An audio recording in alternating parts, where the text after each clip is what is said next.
Oi, turminha, tudo bem? Vamos para mais uma atividade no livro de língua portuguesa. E hoje nós vamos abrir lá na página 105, tá bom? Onde tem reportagem. Temos uma reportagem aqui bem interessante.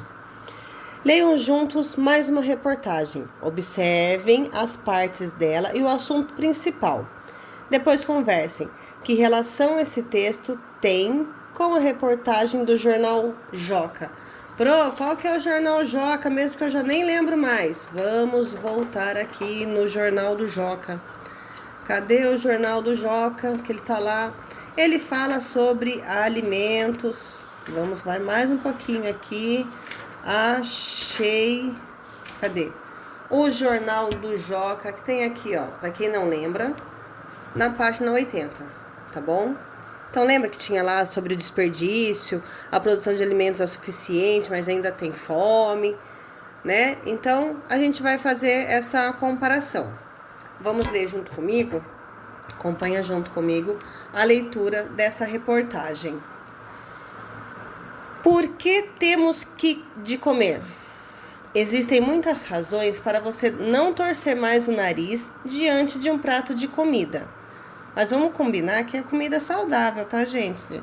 Eu sei que ninguém vai torcer o nariz por um prato de lanche, um prato de pizza, um prato de lasanha. É gostoso, mas não é totalmente saudável do que um arroz, feijão, um bife, uma salada, né? Então vamos ler. Tem gente boa de garfo, come tudo sem reclamar. Mas tem gente que vou te contar. Mesmo diante do seu prato favorito, torce o nariz e pergunta: por que tenho de comer? Pois saiba que sem se alimentar, ninguém cresce. Tampouco tem concentração para estudar ou forças para brincar. E aí, encontrou boas razões para raspar o prato? Assim como as máquinas precisam de combustível para funcionar, o organismo necessita de alimentos para produzir energia e movimento. Mas comparar nosso corpo a uma máquina é pouco. Somos mais que um conjunto de órgãos funcionando. Temos também emoções e a alimentação interfere até nelas.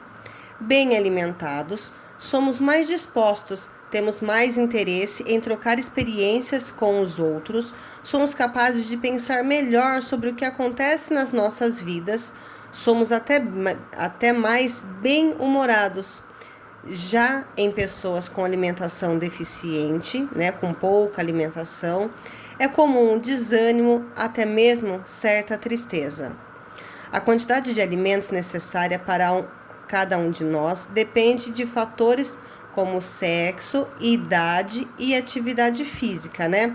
Aqui se é menino ou menina, dependendo da idade, não adianta uma criança comer como um adulto, né? E muito menos um adulto comer como uma criança. E atividade física. Para quem passa muito tempo sentado à frente do computador, como eu, né, o dia inteiro, televisão ou videogame, por exemplo, tem necessidade menor de energia do que quem pratica esportes, joga bola ou brinca de pique. O momento biológico também é muito importante. Para isso, isso quer dizer que quando se está doente, esperando um bebê ou na fase chamado estirão do crescimento, é preciso uma alimentação adequada. Por isso, podemos dizer que os planos alimentares devem respeitar os hábitos e as necessidades de cada um. Como você já descobriu, precisamos comer para manter nosso corpo em equilíbrio. E não se esqueça de beber bastante água. Esse líquido, além de ser considerado alimento, compõe a maior parte do nosso organismo. Saúde! Legal esse texto, né? Então, temos que comer sim, comer coisas saudáveis na hora certa. Menina come um pouquinho menos, menino até come um pouquinho mais, mas a gente tá nessa pandemia, não pode sair de casa.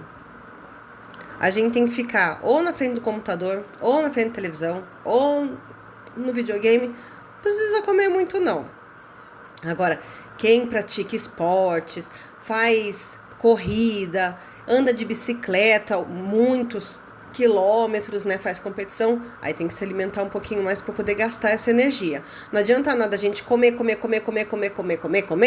e não gastar energia. Aí a gente só vai engordando cada vez mais, certo? Então vamos lá, depois desse texto,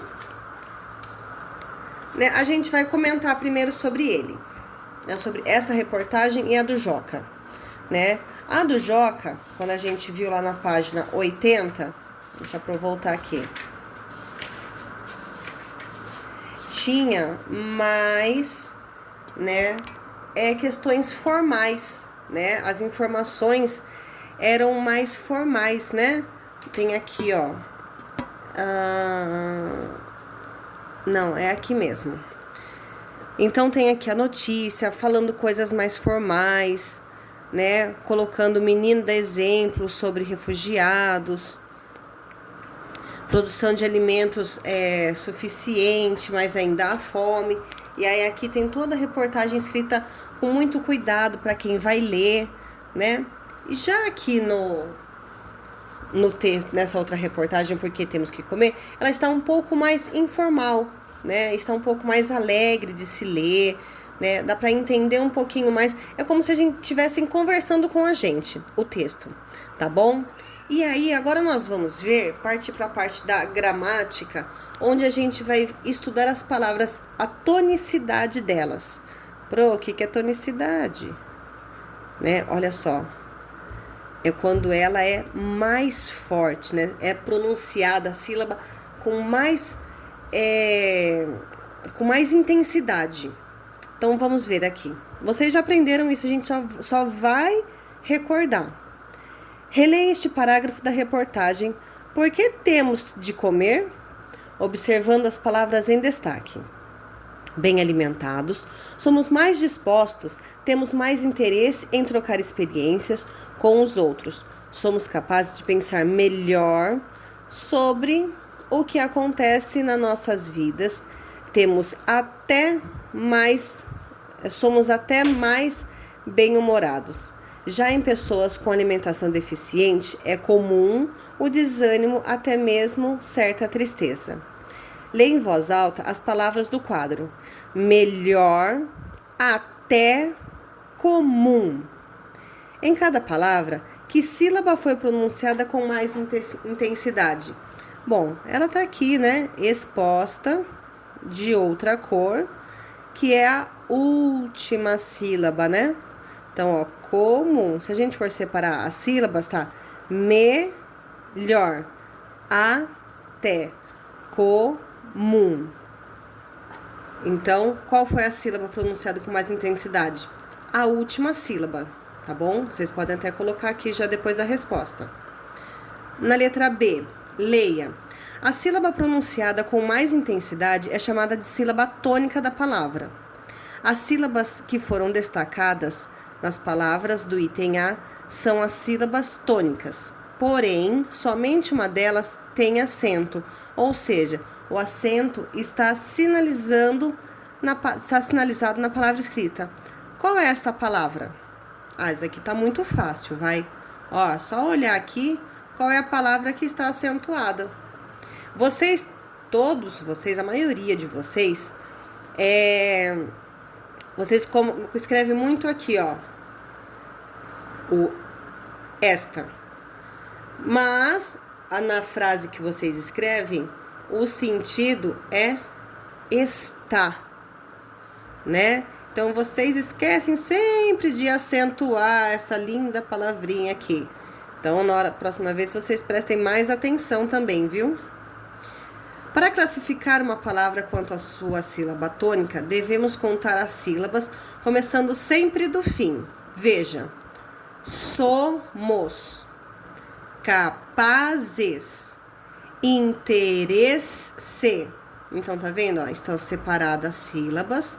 Então, a primeira sílaba, né, que é a última, e a penúltima. Qual que é a sílaba tônica? Essa aqui é a penúltima. Aqui, ó. Capazes, última, penúltima, que é a sílaba tônica. Interesse, última sílaba, penúltima sílaba. tá bom? Então, tá vendo? Tá contando de trás para frente.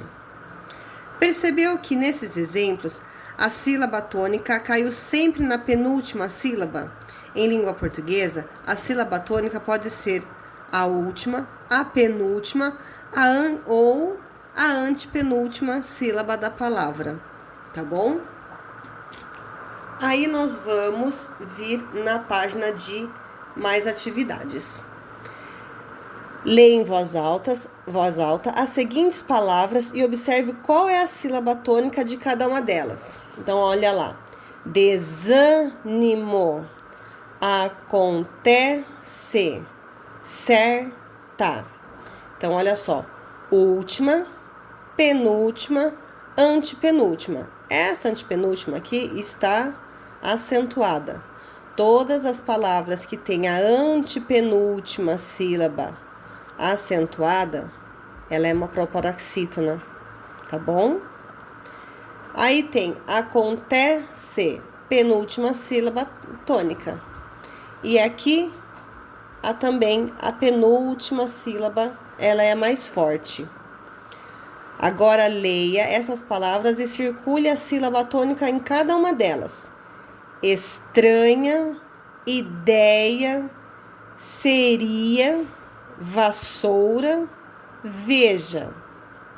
Então, vamos ler de novo e vocês vão escutar o som da minha voz para ver qual é a sílaba tônica. Quem tá com dificuldade ou quer fazer bem certinho, dá para separar as sílabas de cada uma dessas palavras, tá bom? Ó, então, vamos de novo. Estranha, ideia, seria, vassoura, veja. Então, vocês vão ver qual é a sílaba que a Pro falou mais forte, tá bom? Vou falar de novo, a última vez.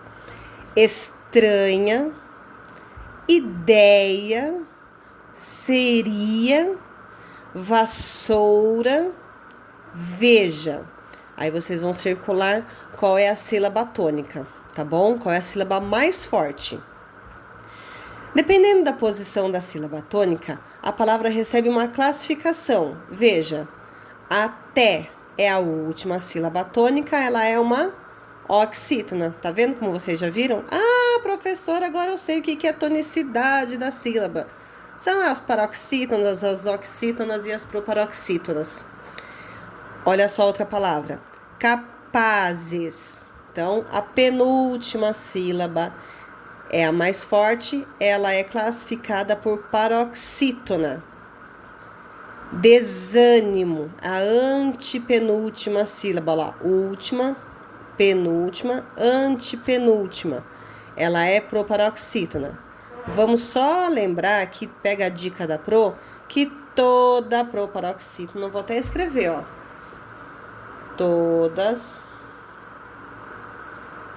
as proparoxítonas são acentuadas. Aqui faltou o S, não coube aqui. Então, todas as palavras que são proparoxítonas, elas são acentuadas, tá bom? Não existe proparoxítona sem ter acento. Se a sílaba tônica de uma palavra for a última, dizemos que a palavra é oxítona. Se for a penúltima, dizemos que a palavra é paroxítona. Se for a antepenúltima, dizemos que a palavra é proparoxítona. 3. Agora observe a posição da sílaba tônica nas palavras da atividade 2. Qual é a atividade 2? Essa daqui. Mentira, essa daqui. Escreva se as palavras são oxítonas, paroxítonas ou proparoxítonas. Tá bom? Então, vocês vão escrever aqui. Vocês já vão circular aqui. Já vai ter uma ideia da onde que está a sílaba tônica. Tá bom? 1, 2, 3, 4, 5. E aqui também, tá? São 5. 5 palavrinhas, tá bom? Então, quem quiser pode separar sílabas e colocar aqui na frente a classificação. Quem quiser só colocar a classificação, pode colocar também. Não tá pedindo para separar, mas quem quiser pode, tá bom? O que você observou a respeito da classificação das palavras feita na atividade 3? E aí vocês vão ter que fazer para vocês colocarem o que vocês observaram, tá bom? E aí a gente vai encerrar a nossa atividade de português de hoje. É facinho, tá bom? Um beijo!